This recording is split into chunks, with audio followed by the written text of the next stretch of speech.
Hey everyone, I'm Athena. I might be a bit older than most of the people here, but I've got a story you might find interesting. It's about how I got back at my ex-husband, Kingston, and his mom, Mary, nearly 8 years after we split up. Yeah, I'm single now. My marriage and divorce really shook me up, so I'm not in a rush to jump back into dating. But I'm feeling pretty good about getting even with Kingston and Mary. I met Kingston through a friend at work. He was my friend's cousin, and we hit it off at one of his family parties. At first, Kingston seemed like a great guy, charming and sweet, even though he didn't make a lot of money. I thought he was a good person, so I decided to give our relationship a shot. Things were amazing at first. We were like the perfect couple, always together and crazy about each other. But as time went on, Kingston started acting strange. Instead of being affectionate, he started making weird demands. He said, "Why do you live so cheaply? Athena, you make plenty of money, but you never spend it on us or yourself. I'm surprised your friends even want to hang out with you. You don't meet their standards." I replied, "I've told you before, Kingston, just because I earn more money doesn't mean I should blow it all on fancy things. I have plans for the future, and I like saving up for them. It's not about hiding money. I just prefer to be responsible with it. You're just being selfish and not sharing with me," he accused. "That's not true, Kingston. I do treat you sometimes, and I don't ask much in return." I defended myself. "Well, it's not enough. I want a better life than this. I don't think I can be with you if you're going to be so stingy," he said, hurting my feelings. His words stung, but I started to doubt myself. Maybe I was being unfair to him. After all, I did earn a lot more money than he did, so I thought maybe I should spend more money on him. I bought into that idea and went along with it. I was happy with him for a while, and we even got married. But foolishly, I ended up paying for most of the wedding myself. I also ended up covering more than 70% of our household expenses. At the time, I thought I was just doing it for my partner. I never imagined I'd be taken advantage of like this. A few months after we got married, Kingston's mom moved in with us out of the blue. She just showed up with her suitcases and declared, "So, Athena, you must be surprised to see me here. Well, I'm going to live here from now on." I was shocked. "Wait a minute, Mary. Who said this was okay? You can't just barge into our house and make decisions like this." But Kingston brushed it off, saying, "Calm down, Athena. I invited Mom over. She'll be staying with us now. Why are you being so dramatic? It's just my mom. She can't work forever." But we never talked about this. "Kingston, why would you decide something like this without discussing it with me?" He replied, "Look, you earn enough money to take care of the three of us." So, without even considering consulting me, Kingston insisted that his mom living with us was my responsibility since I was the one with the money. He basically said he didn't need my permission to bring her into our house. I was really mad at both Kingston and Mary for disrespecting me like that. But I felt stuck. Our house was rented in both our names, even though I was the only one paying the bills. Kingston hardly ever had any money to contribute. In the 5 years we were together, he never once bought me a gift. Now, I'm not saying I need fancy presents, but his lack of effort in our relationship really bothered me, especially after we got married. And on top of all that, I was stuck footing the bill for his mom, who didn't even help out around the house. One day, I couldn't take it anymore. I vented to a coworker about Mary and Kingston, and I noticed his expression change. It was clear he was hiding something. When I pushed him for more details, he dropped a bombshell. Kingston had a gambling addiction and had even lost his previous job for stealing money to fuel this habit. I felt like my whole world was crashing down. At first, I didn't want to believe it, but then he sent me screenshots of their conversation. including pictures of Kingston gambling with other girls around him. It made me feel sick to my stomach. I went straight home and confronted Kingston. I said, "I know all about your gambling, Kingston. I'd also know you got fired from your last job for stealing. What's wrong with you?" He scoffed. "Oh, please, Athena. Not everyone wants to be a middle-class worker like you. I'm going to make millions from gambling. I'm getting pretty good at it. Soon we'll be rich." I couldn't believe what I was hearing. "You're out of your mind, Kingston. How are you even getting money to gamble with?" He replied, "Oh, your savings account had some cash in it.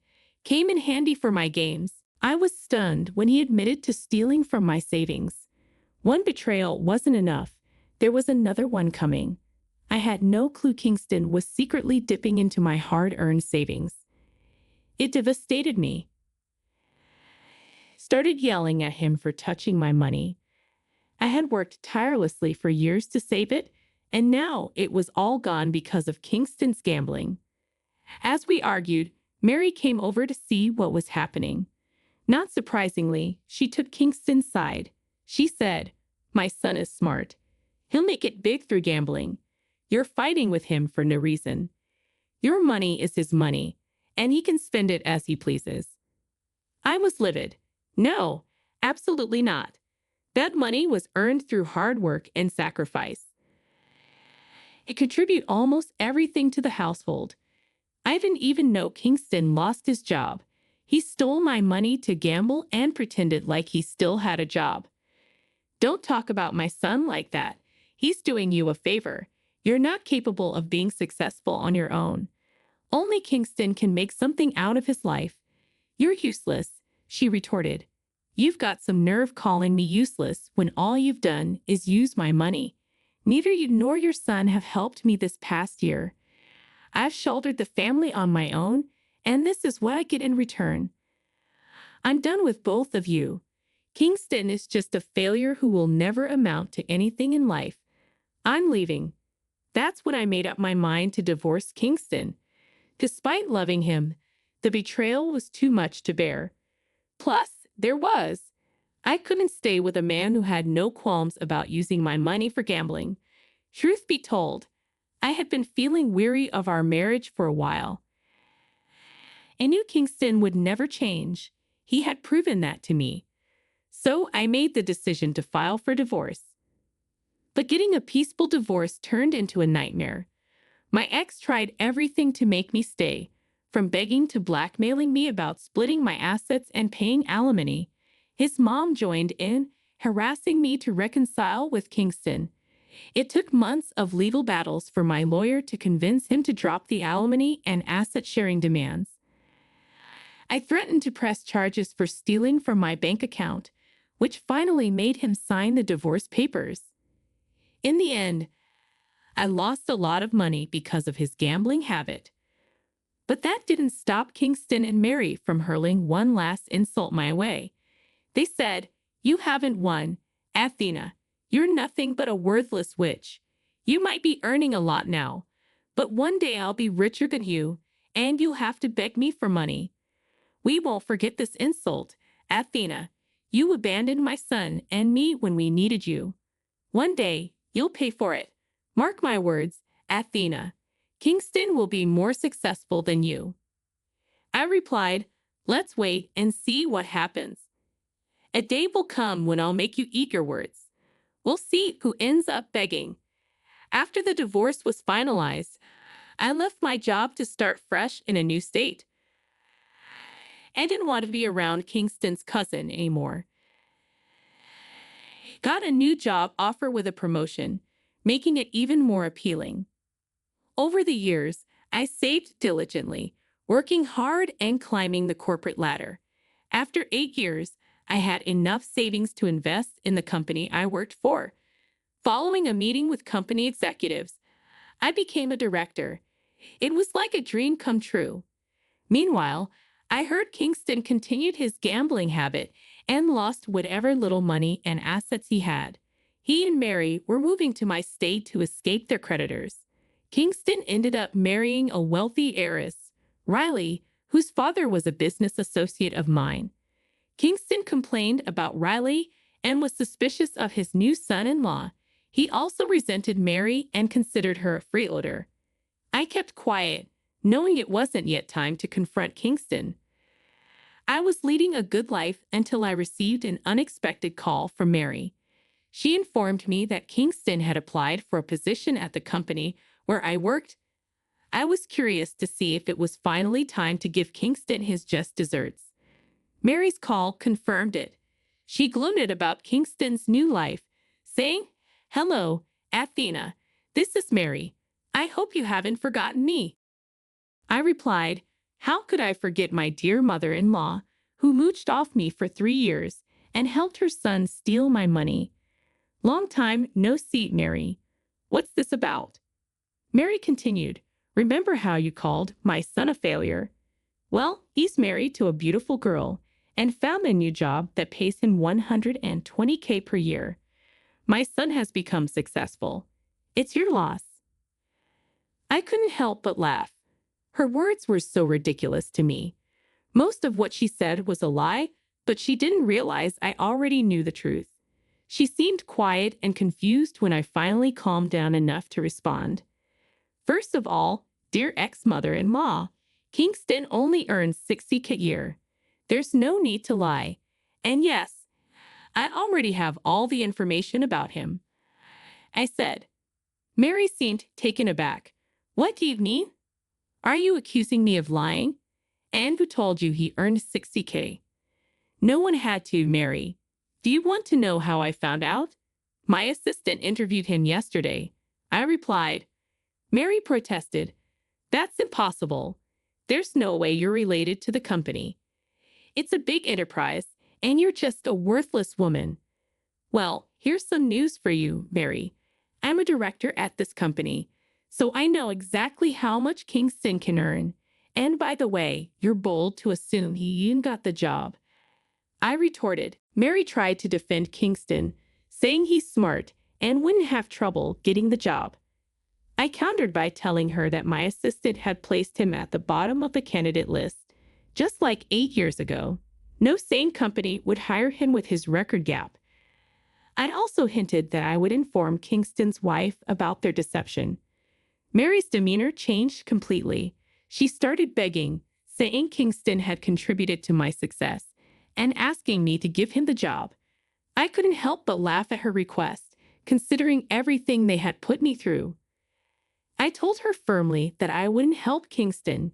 He was capable of ruining his own reputation, and I wouldn't vouch for him, not even professionally. I ended the call, and despite Mary's continued attempts to reach me, I didn't respond. Instead, I instructed my assistant to send rejection letters to all the unsuccessful candidates. Then I waited for Kingston to call me, knowing he would have my number from Mary. Kingston called me within an hour of receiving the rejection letter. I answered because I wanted to witness his humiliation firsthand. He sounded desperate, nothing like the arrogant jerk I divorced. "What do you want, Kingston? I see my dear ex-mother-in-law gave you my number already," I said. "Athena, I know you're one of the directors at the company I interviewed for. I just got the rejection letter. Please, do something.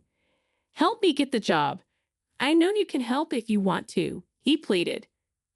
I scoffed. "Why do you think I would jeopardize my professional life for you? Do you think I'm crazy? You have some nerve to ask me for a job after all these years." He continued, "Look, I know I didn't treat you right back then, but I was still your husband. We have some good memories. Please consider those and give me the job. My wife, Riley, will leave me if I don't get a job soon." "I know you've lied to Riley about your financial situation," I interrupted. "Guess what, Kingston? I know her family. Have her number from her dad. All I have to do is tell the truth, and she'll be free." Kingston went silent after hearing this. I knew I had struck a nerve. He immediately begged me not to tell Riley everything, but I hung up on him. Next, I texted Riley and asked her to call me. When she did, I introduced myself and explained the situation. Hi, Riley. My name is Athena, and I'm your father's friend. I also happen to be the ex-wife of your now husband. There are a few things you should know about Kingston. He's been lying to you. I began. What do you mean, Athena? What is he lying about? Riley asked. He's not as rich as he claims to be. He has absolutely nothing of value. You posted on Facebook that he got a 120K job, but he only applied for a 60K job, which he didn't get. I revealed. What the hell are you talking about? But he told me. Riley trailed off. I know what he told you, Riley, but I've seen it on your Facebook. I know you might not believe me. I said calmly. You can ask your dad. He can easily find out if Kingston is lying. I suggested to Riley. But I don't understand, why would Kingston lie to me? She asked. Because he wanted to take over your inheritance and properties. He always wanted a luxurious life for himself, and he's a gambler. I explained. Unfortunately, we divorced because I refused to fund his lifestyle and support his gambling habits. His mother supports him. Anyway, I don't know what he told you, but that's the truth. You can ask around if you're doubtful about me. I don't want you to be stuck with a liar and a loser. Thank you for telling me, Athena. I'll dig for more information and find out, Riley assured me. Also, don't worry. I made him sign a prenup and only agreed to remove it once he gets a job. Looks like that won't be happening after all. With that, I finished my part of the revenge. The aftermath was glorious. Mary and Kingston initially kept calling me, begging for my help, while Riley uncovered the truth herself. Riley and her dad confronted him and then filed for divorce. Since Riley still had the prenup in place, none of her assets would go to Kingston. Instead, he would have to hire a lawyer to work through the divorce. Mary and Kingston continued harassing me until I threatened to expose them online, which made them stop contacting me. Last I heard, Kingston still comes by our company to see if there's a position open. I also heard from sources that Mary and Kingston are now constantly fighting about money problems.